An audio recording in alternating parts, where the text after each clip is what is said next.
बिस्मिल्लाहिर्रहमानिर्रहीम रब्बी यस्सिर वला तुअस्सिर व तम्मिम बिल खैर व बिका नस्तईन। आज एक नए टॉपिक के साथ आपके सामने हाजिर हूँ। लॉगरिथम पे आज हमने काम करना है। मुसलमान रियाज़िदानों ने लॉगरिथम के ऊपर बहुत ज़्यादा काम किया, बल्कि सबसे पहले जो इजाद की इस लॉगरिथम की तो वो मुसलमान रियाज़िदान थे, मूसा ख्वारिज़मी। मुसलमान जितने भी साइंसदान गुजरे हैं उन्होंने साइंस के शोबे में, हर शोबे में बेशुमार काम किया है। हमारे मुसलमानों की एक तारीख है कि जब तक तालीम के साथ वाबस्ता रहे हैं, तालीम के ऊपर वो फोकस करते रहे हैं, वो दुनिया पे हुकूमत करते रहे हैं। जब भी उन्होंने तालीम से गफलत बरतना शुरू की है, इसको नज़रअंदाज किया है, तो फिर वो अपना मकाम खो बैठे हैं। हमें आज दोबारा वही मकाम हासिल करने के लिए हमें अपने इस तालीमी सिस्टम के ऊपर ही काम करना पड़ेगा। आज टीचर्स के ऊपर बड़ी भारी जिम्मेदारी है कि वो अपने बच्चों की सही तरबियत करें।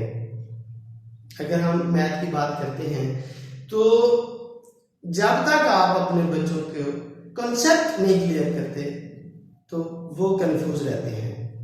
हम इसी कंसेप्चुअल स्टडी के ऊपर ही हम बात कर रहे हैं। हमारे लेक्चर्स जो है वो इसी तरह के कॉन्सेप्ट बेस आ रहे हैं।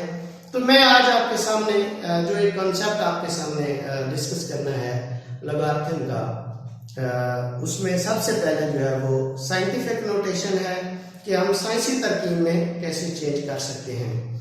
उसके बाद हम बात करेंगे कैरेक्टरिस्टिक्स को कैसे फाइंड आउट करते हैं और फिर मैंटिसा कैसे फाइंड आउट करते हैं।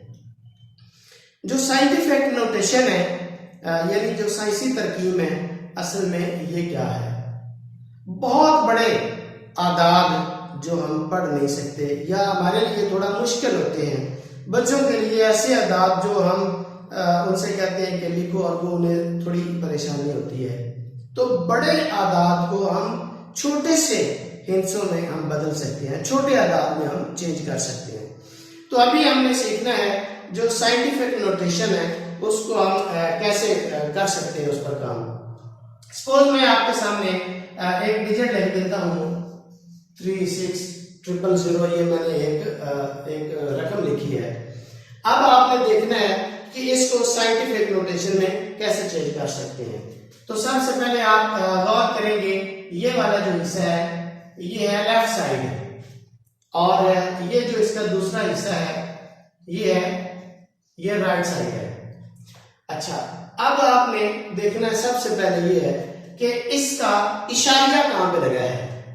तो जो नुक्ता इशारिया है वो चूंकि इसका एंड पे है, जिस अदद का नुक्ता कहीं लगा नहीं होता उसका नुक्ता होता है आखिर पे। अब आपने देखना है जो साइंटिफिक नोटेशन है उसमें ये होता है कि पहला जो अदद है गैर सिफर, वो अदद छोड़कर हम इशारिया पुट करते हैं और उसके साथ हम मल्टीपल लिखते हैं 10 के पावर के साथ। तो आप सबसे पहले ये देखें, इसका जो नुक्ता इशारिया है वो है एंड पर, आखिर पे है। तो इस नुक्ता इशारिया को हमने शिफ्ट करना है इस ट्री के बाद, यानी ये जो ट्री है ये गैर सिफर अदद है, यानी ये सिफर नहीं है, तो इसके बाद हमने इसको शिफ्ट करना है। जब आप इस डिजिट को, इस नुक्ता इशारिया को आप यहां पे शिफ्ट करेंगे तो आप देखें कितने आप डिजिट छोड़ रहे हैं, 1 2 3 4, और आप इसे आ रहे हैं राइट टू लेफ्ट, यानी आप इसको शिफ्ट करेंगे यहां पे तो ये बन जाएगा 3.6 मल्टीप्लाई 10 पावर, देखिए 1 2 3 4, आपने 4 डिजिट इधर शिफ्ट किया तो ये बन गई 10 पावर 4, और साइंटिफिक नोटेशन में चेंज हुआ तो 3.6 मल्टीप्लाई 10 पावर 4। और अगर आप एक और एग्जांपल देखें 0.00 52 लिख देता हूं। अब आप इसको अगर आप साइंटिफिक नोटेशन में चेंज करेंगे तो ये चूंकि ये लेफ्ट साइड है और ये हमारी राइट साइड है, तो अब आपने देखना है कि जो साइंटिफिक नोटेशन होती है उसमें जो नुक्ता इशारिया है ये पहला गैर सिफर अदद छोड़कर लगाना होता है। तो इसका जो गैर सिफर अदद है वो है 5, तो हम इशारिया कहां पुट करेंगे 5 के बाद। तो ये कितने डिजिट इधर शिफ्ट होगा, देखिए इस इशारिये ने यहां पे शिफ्ट होना है, तो अब आपके पास ये बन जाएगा 5.2 मल्टीप्लाई 10 की पावर होगी, अब देखिए 1 2 3 4, तो अब ये 10 की पावर जो होगी ये नेगेटिव होगी, ये होगी नेगेटिव। आपने देखा इसी के ऊपर आपने गौर व फिक्र करना है कि अगर आप उसे लेफ्ट टू राइट अगर आप इशारिया को चेंज करेंगे तो वो हो जाएगा पॉजिटिव, और अगर आप उसे राइट टू लेफ्ट यानी पहले आपने बाएं से दाएं आपने शिफ्ट किया, सॉरी दाएं से आपने बाएं शिफ्ट किया, दाएं राइट टू लेफ्ट, दाएं से बाएं आप शिफ्ट करेंगे तो वो पॉजिटिव होगा। जब आप उसे बाएं से दाएं यानी लेफ्ट टू राइट आप उसको शिफ्ट करेंगे तो फिर वो उसकी जो पैमाइश होगी वो होगी नेगेटिव। अच्छा, ये हो गया साइंटिफिक नोटेशन। अब आपने सीखना है कैरेक्टरिस्टिक्स, वो कैसे फाइंड आउट करते हैं। अमूमन ये होता है, यानी आसान भी यही है, सबसे पहला काम भी यही है कि जब आप कैरेक्टरिस्टिक्स फाइंड आउट करते हैं तो उसके लिए जरूरी होता है, आप देखते हैं कि जो भी साइंटिफिक नोटेशन में आपने चेंज किया और उसकी जो 10 की पावर बनी है, यानी जो 10 पावर बनी है वो उसका कैरेक्टरिस्टिक्स होता है। ये सही बात है, आसान है।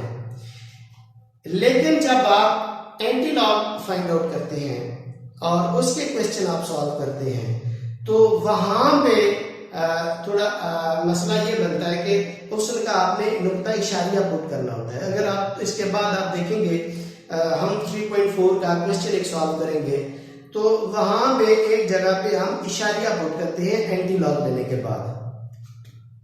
तो वहां पे जो ये मेथड है साइंटिफिक नोटेशन से चेंज किया हुआ जो कैरेक्टरिस्टिक्स है वो हमारे लिए वहां पे थोड़ा मुश्किल होता है कि आप इशारिया कैसे पुट करते हैं। तो उसके लिए आपने एक और तरीका है, उस तरीके से आप जरा कैरेक्टरिस्टिक्स जो है वो फाइंड आउट करना आप जरा सीखेंगे। देखिए मैं एक अदद लिखता हूं, ये मैंने एक डिजिट लिखा है। सबसे पहले आप ये देखें, यानी कैरेक्टरिस्टिक्स हमने फाइंड आउट करना है, खासा फाइंड आउट करना है। तो सबसे पहले आप ये देखें इसका इशारिया कहां पे लगा है, इसका नुक्ता इशारिया आखिर पे है। तो अब आपने ये देखना है कि एक नई टर्म है मैं यूज करता हूं कि जब आपने खासा फाइंड आउट करना है यानी कैरेक्टरिस्टिक्स फाइंड आउट करना है तो सबसे पहले ये देखना है कि पहला गैर सिफर अदद यानी वो सिफर नहीं है, तो वहां पे उस अदद के बाद आपने एक साइन पुट करना है, इसको कहते हैं रेफरेंस। तो रेफरेंस आप पुट करेंगे तो इसके बाद आप देखें इस अलामत और नुक्ता इशारिया के दरमियान कितने डिजिट हैं, वो है 1 2 3, तो ये है 3 डिजिट। तो इसका जो खासा है वो हो जाएगा 3। मैं एक और एग्जांपल लिख दूं। अब आप चेक करें इसका नुक्ता इशारिया कहां पे है। तो उसके बाद आप ये रेफरेंस पुट करें, पहला गैर सिफर अदद छोड़कर आप रेफरेंस पुट करते हैं। तो अब आप देखें इस रेफरेंस और नुक्ता इशारिया के दरमियान एक डिजिट है, तो इसका खासा हो जाएगा 1। और अगर आप देखें कि अगर ये नुक्ता इशारिया यहां पे होता, अगर ये नुक्ता इशारिया 3 के बाद होता तो फिर इसका खासा 0 होता, क्योंकि वो 3 के बाद इशारिया है और 3 के बाद ही आप रेफरेंस अगर आप पुट कर दें। एग्जांपल के तौर पे अगर आपको ये आ जाए डिजिट, अगर ये इस तरह होता, अब आप देखें कि 3 के बाद ही रेफरेंस पुट होगा। तो अब रेफरेंस और पॉइंट के दरमियान कोई डिजिट नहीं है, लिहाजा इसका खासा जो है, खासा इसका 0 होगा। अब एक और एग्जांपल देखिएगा, मैं उसके लिए क्वेश्चन लिखता हूँ 0.0021। अगर आप इसको देखें तो इसका कैरेक्टरिस्टिक्स फाइंड आउट करने के लिए आपको पहला गैर सिफर अदद देखना होगा। तो पहला गैर सिफर अदद जो है वो 2 है, तो वहां पे आपने रेफरेंस पुट किया। तो अब आप देखें कि इस अलामत और इशारे के दरमियान 3 डिजिट है। अच्छा, अब वो भी साथ आप ये भी देखें कि जो नुक्ता इशारिया है वो अब पहले है। यहाँ पे काबिल गौर बात ये है कि एन का जो है, यहाँ पे देखा आपने कि इसका जो रेफरेंस है वो पहले है और नुक्ता इशारिया बाद में है। तो यहाँ पे आप देखें कि इशारिया पहले है और जो रेफरेंस है वो बाद में है। तो अब इसका जो खासा है, जो इसका खासा है वो हो जाएगा नेगेटिव का 3, और यहाँ पे आप जो अलामत है, जो माइनस का आपने साइन पुट किया है वो उसके ऊपर लगाया है। इसकी वजह थोड़ी आगे चल के होगी कि जो माइनस की अलामत है, जो साइन है, वो हम डिजिट के ऊपर क्यों लगा रहे हैं, साइड पे क्यों नहीं लगाते, इसकी आगे चल के वजह होगी। अच्छा, अब एक और बात का ख्याल रखना है। एक और बात यह है कि जो कैरेक्टरिस्टिक्स है ये पॉजिटिव भी हो सकता है और नेगेटिव भी हो सकता है, यानी ये दोनों तरह हो सकता है। और जो मैंटिसा होता है उसके लिए खास बात यह है कि वो हमेशा पॉजिटिव होता है और वो लेस देन 1 होता है, यानी 1 से वो छोटा होता है। इस बात का ख्याल रखना है कि जो मैंटिसा है वो हमेशा पॉजिटिव होगा और 1 से वो छोटा होगा। अब हम मैंटिसा जो है वो भी सीखते हैं और उसके बाद हम एक क्वेश्चन सॉल्व करते हैं, उसमें कैरेक्टरिस्टिक्स भी आ जाएगा और उसमें जो है वो मैंटिसा भी जो है वो आ जाएगा। मैं क्वेश्चन एक लिखता हूं 0.0032, ये आपकी किताब पे भी क्वेश्चन है।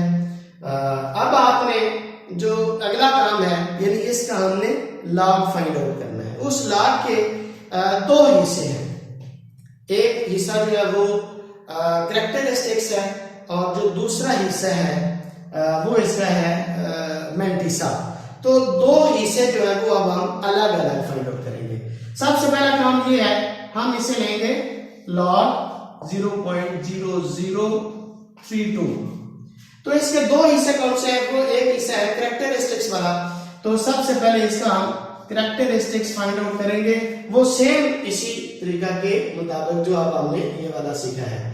तो अब देखें कि रेफरेंस जो है वो पहला गैर सिफर अदद 3 है, तो 3 के बाद लगेगा। तो 3 के बाद आप चेक करो कि उसमें और इशारे के दरमियान कितने डिजिट है, वो है 1, 2, 3 और 4। तो इसका खासा होगा 4 और वो होगा नेगेटिव, इसलिए कि वो जो है वो नुक्ता इशारिया पहले है और रेफरेंस जो है वो बाद में है।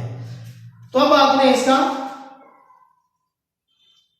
मैंटिसा फाइंड आउट करना है, तो उसके लिए आपको मैंटिसा के लिए 4 डिजिट जो है वो जरूरी है, यानी 4 अदद जो है वो मैंटिसा के लिए जरूरी होते हैं।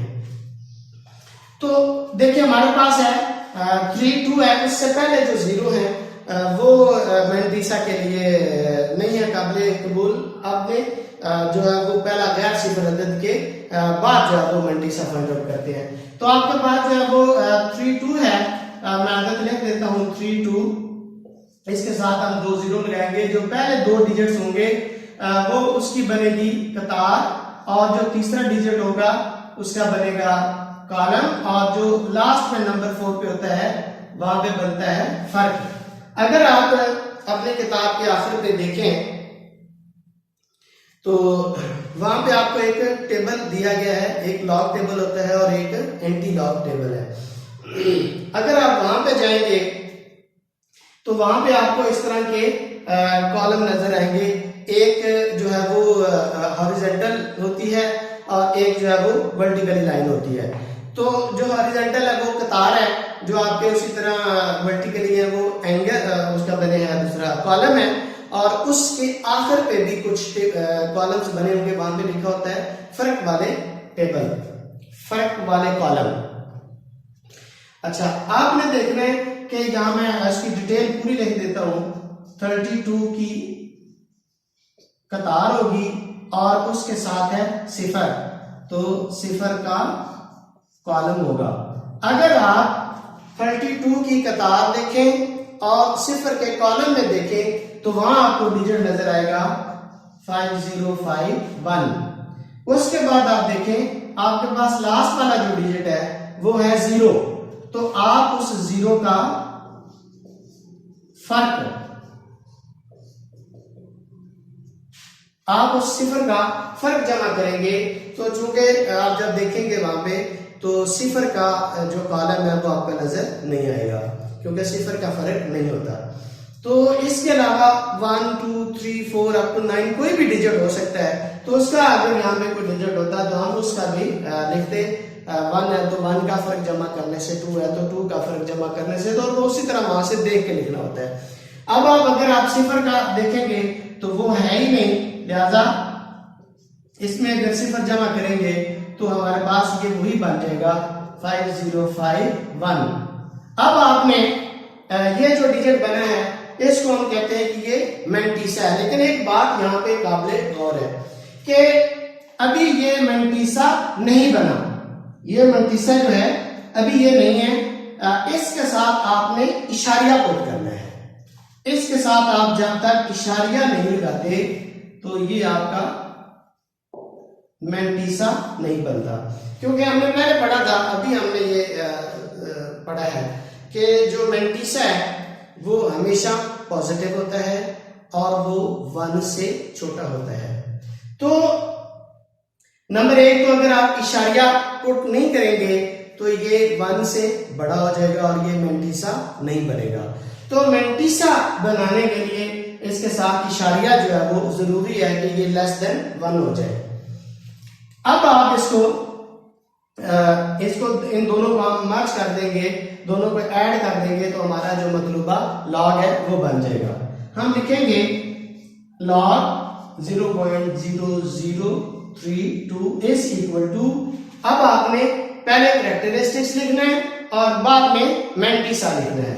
तो इस तरह ये बन जाएगा 4 -.5051। अब आप देखें कि जो माइनस का साइन है वो हमने कहां पुट किया हुआ है, 4 के ऊपर। तो ये इस बात की निशानदेही कर रहा है कि जो नेगेटिव है वो सिर्फ 4 ही है, यानी जो कैरेक्टरिस्टिक्स है वही नेगेटिव है। अगर ये साइन साइड पे होता तो इसका मतलब होता कि ये जो पूरी टर्म है यानी उसमें खासा और मैंटीसा दोनों नेगेटिव हो जाते। तो यही बात उसकी वजह है। ये बात खास तौर पे काबिले गौर है कि जब हम किसी डिजिट के ऊपर साइन लगाते हैं तो उसका मतलब होता है सिर्फ वही स्पेसिफिक डिजिट जो है वही नेगेटिव है।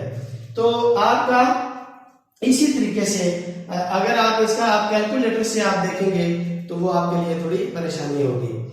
अब आपने इसके बाद जो है वो सीखना है कि लॉग के कितने कानून हैं, यानी इसके बाद वाला जो टॉपिक है वो लॉग के कानून है। लॉग के 4 कानून है। जो सबसे पहला कानून है उसको हम कहते हैं कि वो मल्टीप्लाई का है और वो चेंज होता है प्लस में। और उसके बाद जो दूसरा कानून है वो है डिवीजन का है और वो माइनस में चेंज होता है। तीसरा जो है वो पावर का कानून है और चौथा जो है वो बेस की यानी असास की तब्दीली का कानून है। तो सबसे पहले जो है वो पहला जो कानून है उसे मैं सॉल्व कर देता हूँ, उसे मैं प्रूफ कर देता हूँ और उसको जब अच्छी तरह आप प्रूफ करना सिखा देंगे तो फिर उसकी जो है वो अगले क्वेश्चंस है उसके ऊपर उसका इम्प्लीमेंटेशन है। जब तक आप उसके प्रूफ नहीं सिखाते आगे वो उसका इम्प्लीमेंट नहीं कर सकते, उसका इतलाक जो है वो कर ही नहीं पाएंगे।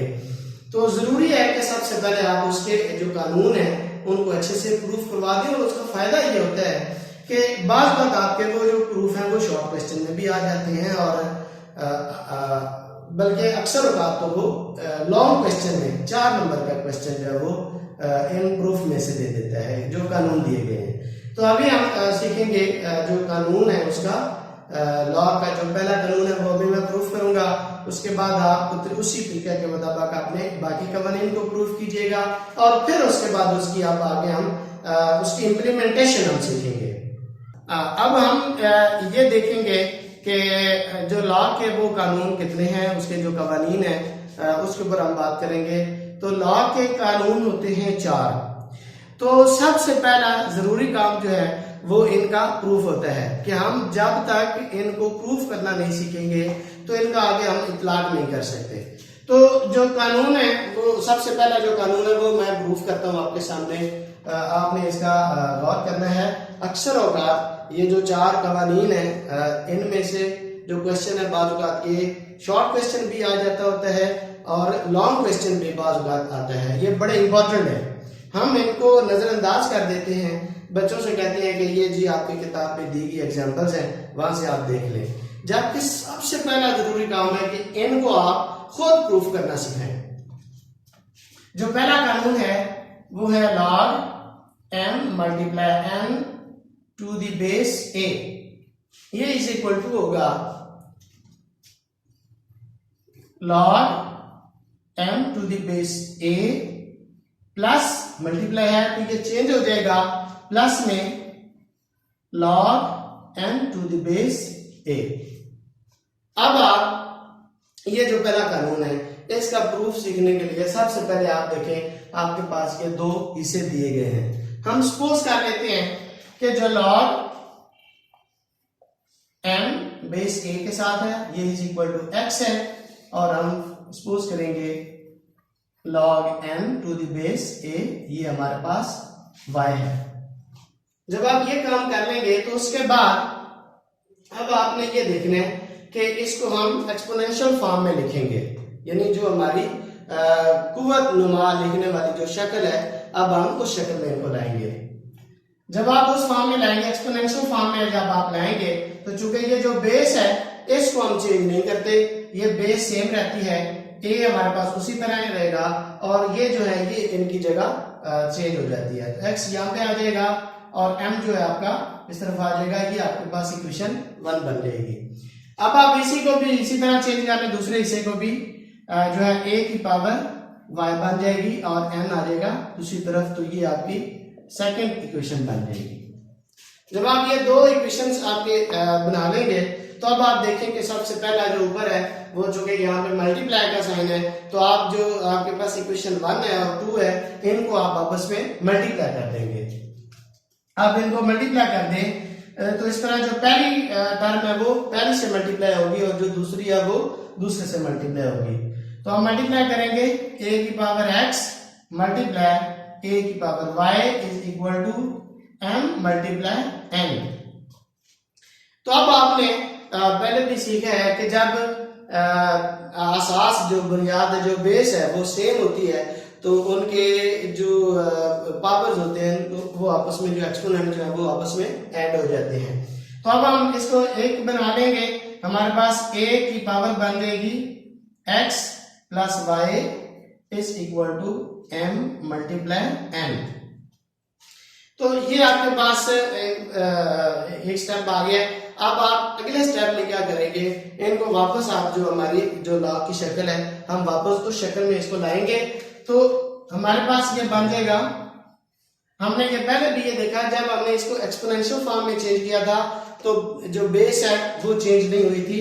अब भी ऐसा होगा कि जो बेस है वो चेंज नहीं होगी, वो सेम रहेगी और जो बाकी 2 हिस्से हैं वो आपस में चेंज हो जाएंगे। तो इस तरफ आ जाएगा m मल्टीप्लाई n और दूसरी तरफ चला जाएगा x प्लस y, यानी कि इस तरफ आ जाएगी और x प्लस y दूसरी तरफ चले जाएगी। यहाँ पे अगर आप जो आपने x सपोज किया था पहले हमारे पास log m बेस a के साथ और जो y आपने सपोज किया था log n बेस a के साथ, तो वापस आप यहाँ पे पुट कर दें तो हमारे पास ये बन जाएगा log m multiply n to the base a is equal to x आपने ये फर्स्ट किया था log m बेस a और इसी तरह प्लस y आपने लिया था log m बेस a के साथ। अब आप चेक करें कि अब ये जो दोबारा आपका जो हिस्सा है वो वही बन गया है जो आपने पहले इसका जो आपने कानून लिखा था।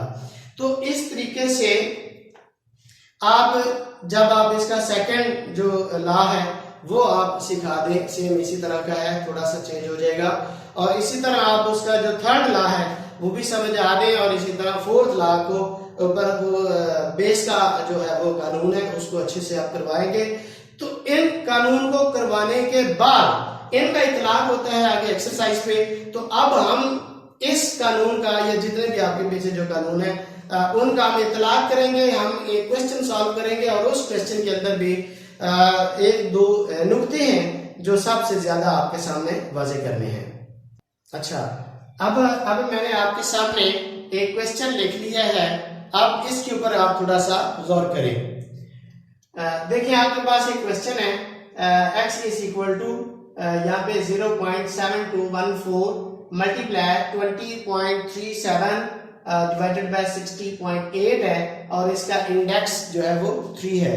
तो जो सबसे पहला काम है वो ये है कि आप इसका दोनों तरफ पहले लॉग लेंगे, यानी जब आप लॉग लेंगे तो उसके बाद इसको जो है जो हमारा इंडेक्स था 3 तो इसको हमने पावर फॉर्म में चेंज कर दिया, एक्सपोनेंशियल फॉर्म में चेंज किया तो जो है वो 1/3 उसकी पावर बनेगी। यहाँ पे जो सबसे ज्यादा काबिल गौर बात है वो ये वाला स्टेप है, यानी इस स्टेप के ऊपर आपने गौर व फिक्र करना है, ये सबसे ज्यादा जरूरी है। जो हमारी जो टेक्निकल जो मिस्टेक है वो यहीं पे होती है। उसके बाद तो देखिए अगर आप यहाँ पे कोई गलती कर रहे हैं तो ये कैलकुलेशन की गलती होगी। जो असल बात है जो सीखने वाली जिसमें आप जो ज्यादा टेक्निकल मिस्टेक है वो इस स्टेप में होती है कि ये हमारे पास है हमने जो उसका थर्ड लॉ जो पढ़ा है वो पावर का होता है कि जो भी उसकी पावर होती है लॉग में वो उससे पहले आ जाती है। तो आपने देखा जो 1/3 है वो पावर है वो हमारी 1/3 पहले आएगी और उसके बाद हम एक ब्रैकेट पुट करेंगे। उसका मतलब ये होगा कि ये जो 1/3 है ये सब की पावर है। 1/3 आपने पुट किया, उसके बाद आपने देखा इसके साथ हमने लगाया लॉग 0.7214। आगे चूंकि मल्टीप्लाई है तो वो प्लस में चेंज हो जाएगा। ये हमने जो अभी प्रूफ किया उसका पहला कानून, तो उसमें यही था कि जो पहला कानून है वो मल्टीप्लाई में चेंज होता है प्लस में, जो दूसरा कानून है वो चेंज होता है वो चूंकि डिवाइड में होता है तो वो माइनस में चेंज हो जाता है। तो आपने यहाँ पे देखा यहाँ मल्टीप्लाई है तो प्लस। यहाँ पे काबिल गौर बात यह है कि आप जब प्लस लगाने के बाद कोई डिजिट लिखेंगे लॉग में तो उसके साथ आप लॉग जरूर लिखेंगे। यानी आपके जो बच्चे हैं वो ये मिस्टेक करते हैं, लॉग नहीं लिखते और यहाँ पे भी वो लॉग नहीं लिखेंगे। तो ऐसा कोई कानून नहीं है कि दिया गया मल्टीप्लाई में हो और उसको हम ऐड में चेंज कर लें, ऐसा तो नहीं होता। वो सिर्फ इसी लॉग के कानून में होता है कि दिया गया वो मल्टीप्लाई में है, जब उसे हम चेंज करते हैं, जब उसे हम अलग अलग लॉग में लिखते हैं तो उसके साथ हम लॉग जो है वो जरूर लिखते हैं। तो यहाँ पे यही बात काबिल फिक्र है, काबिल गौर बात ये है कि हम यहाँ पे लॉग नहीं लगवाते या बच्चे जो है वो मिस्टेक करते हैं, हम उसे नजरअंदाज कर देते हैं। ये जो मिस्टेक्स हैं ये नजरअंदाज करने वाली नहीं है, ये पूरे क्वेश्चन के ऊपर इफेक्ट डालती है। अच्छा, यहाँ पे हमने लगाया प्लस log 20.37 और आगे चूंकि ये डिवाइड में था तो माइनस में चेंज होगा, log उसके साथ आएगा 60.8। अब आप अगले स्टेप को आपने इसे सॉल्व करना है और मैंने पहले भी एक लॉग के क्वेश्चन हल करते हुए इस बात की तरफ इशारा किया था कि कैलकुलेटर जो है वो सिर्फ प्लस माइनस यानी डिवीजन करने के लिए आप उसे इस्तेमाल करें। जो लॉग टेबल है वहां से मैनुअल आप इनकी वैल्यूज जो है वो आप फाइंड आउट करें। आपने देखा लॉग 0.7214 है तो इसके दो हिस्से हैं, हमने लॉग पीछे सीखा था उसके दो हिस्से थे। उस दोनों हिस्सों में से एक था कैरेक्टरिस्टिक्स और दूसरा हिस्सा था मेंटिसा। तो आपके अब ये बिल्कुल उसी तरह इसके दो हिस्से बने हैं। आपने इसका कैरेक्टरिस्टिक फाइंड आउट किया है, जब आपने खासा इसका फाइंड आउट किया तो बिल्कुल उसी तरीके से जो पहला गैर सिफरी अदद है उसके आपने छोड़ के आपने वो रेफरेंस पुट किया है, तो उसके दरमियान में और इशारिया के दरमियान में एक डिजिट था, और वो चूंकि इशारिया पहले था इसलिए वो आ जाएगा नेगेटिव में। उसका जो खासा है, जो कैरेक्टरिस्टिक्स है वो 1 होगा नेगेटिव।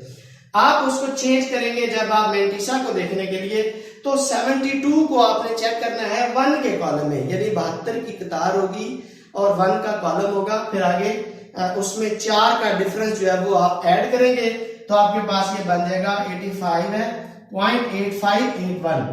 इसी तरह आप आगे चलेंगे, प्लस इसका कैरेक्टरिस्टिक्स हम फाइंड आउट करेंगे तो वो 2 के बाद ही जो कि वो पहले जो है वो गैर सिफर है, तो यहाँ पे रेफरेंस पुट हो जाएगा और इसके और इशारिया के दरमियान एक डिजिट है, लिहाजा वो पॉजिटिव होगा क्योंकि इशारिया जो है वो बाद में होगा।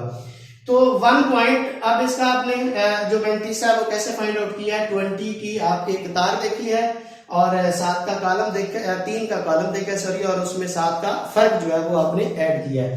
तो इस तरह ये हमारे पास 309 बन गया है। और जब आपने लास्ट में देखा तो ये बिल्कुल इसी की तरह है, आपने इसका रेफरेंस यहाँ पे पुट किया है 6 के बाद, और उसके रेफरेंस के और पॉइंट के दरमियान में एक डिजिट है, लिहाजा उसका खासा हो गया 1। तो 60 की कतार आपने देखी है, 8 का कॉलम देखा है और उसमें फर्क था ही नहीं, तो ये आपके पास डिजिट बन गया 7839। अब आप अगले बार जब आप आएंगे तो ये स्टेप भी आपके लिए बड़ा बड़ा अहम है। यहां पे हमने क्या किया है, देखिए हमने लिखा 1/3, ये बिल्कुल उसी तरह आ जाएगा, ब्रैकेट भी आ जाएगी। यहां पे आपने देखा, गौर करने वाली बात ये है कि यहां लिखा है -1.8581। तो यहां पे दो हिस्से हैं, दोनों अलग अलग है, मतलब जो 1 है वो नेगेटिव है, हमसे हमने अलग कर दिया, माइनस का 1 अलग कर दिया है, और जो उसमें मेंटिसा है वो पॉजिटिव था तो उसको हमने अलग लिख दिया है पॉजिटिव में, जो मेंटिसा है उसे अलग कर दिया है, कैरेक्टरिस्टिक्स को हमने अलग कर दिया है। इस तरह करने में जरा आसानी हो जाएगी आपको कैलकुलेटर के ऊपर, बाकी चूंकि वो सेम है उसी तरह आ जाएंगे। अब आप अपने कैलकुलेटर पर इसी तरह टाइप करें, यानी आप टाइप करेंगे -1 प्लस आप ये डिजिट लिखेंगे, ये डिजिट लिखेंगे, ये डिजिट लिखेंगे, और उसके बाद आप उसे इक्वल प्रेस करेंगे तो आपके पास माइनस में 0.6186 आपके पास आ जाएगा। अब आप उसे इसी टर्म को आप 3 पे डिवाइड करें, जब आप इसे आप 3 पे डिवाइड करेंगे तो आपके पास जो है वो माइनस में 0.2056 आपके पास ये एक टर्म आ जाएगी।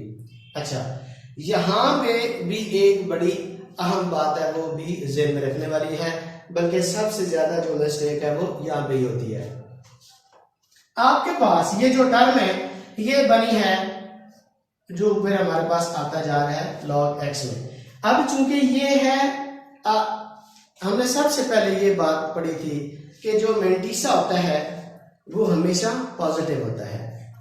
यहां में आप देखें कि कैरेक्टरिस्टिक जो है वो भी नेगेटिव हो गया, साथ उसने मेंटिसा को भी नेगेटिव कर दिया। जो हमारे पास जो कैलकुलेशन डिजिट आई है वो नेगेटिव आया है, यानी जो मेंटिसा है वो भी नेगेटिव में है।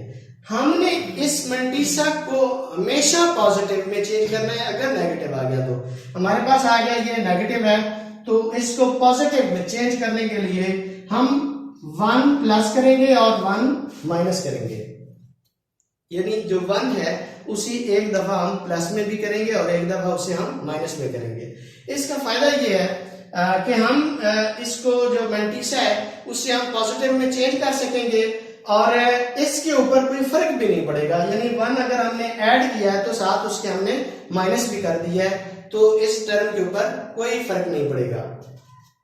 अच्छा, अगली बात ये है कि देखा आपने ये -1 है और ये है -0। जब आप इन दोनों को आप ऐड करेंगे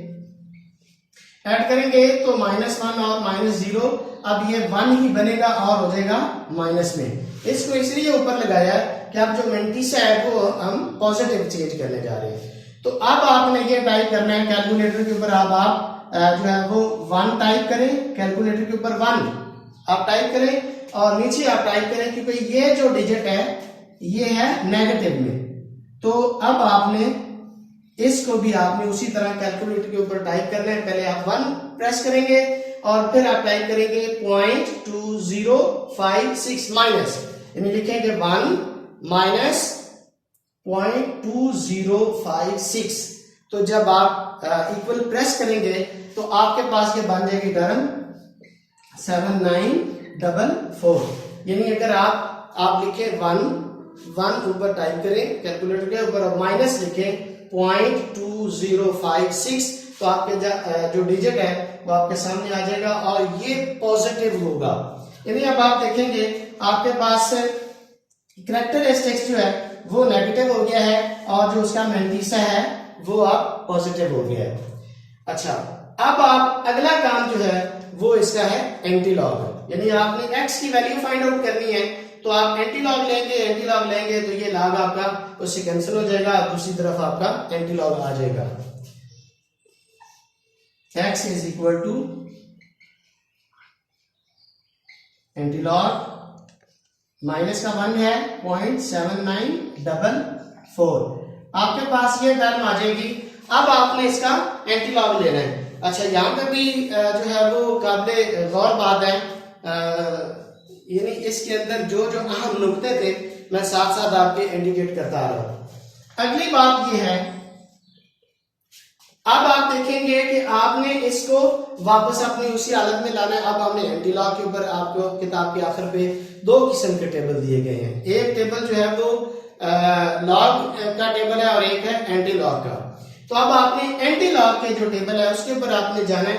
अभी आप जो आपके पास ये जो खासा है जो कैरेक्टरिस्टिक्स है, अभी आप इसे फौरी तौर पे थोड़ी देर के लिए रोक देंगे। आप अभी काम करेंगे मेंटिसा के ऊपर, मेंटिसा को चेंज करना है। उसको चेंज करने के लिए आप जाएंगे अपने एंटीलॉग टेबल पर और वहां से तलाश करेंगे 0.79।